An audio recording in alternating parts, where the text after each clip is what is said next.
Toy izao indray havana ny teny zaraina izay omena antsika anio. Tontolo miavaka ny tontolonao olon Kristy. Mitsangana eo afovoan'ny ankohonanao olony, Kristy milaza hoe fiadanana ho anareo.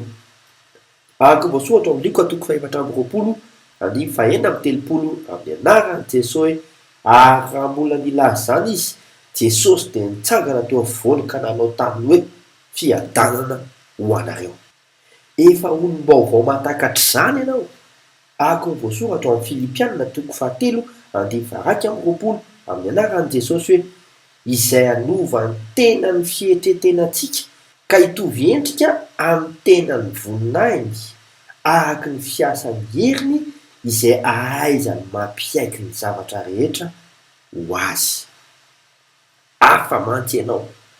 Araka ny voasoratra amin'ny Romanina 9:17, amin'ny anaran'i Jesosy hoe ary izay notendreny no natsony koa, ary izay natsony no hamariny koa, ary izay no hamariny no omeny voninahitra koa.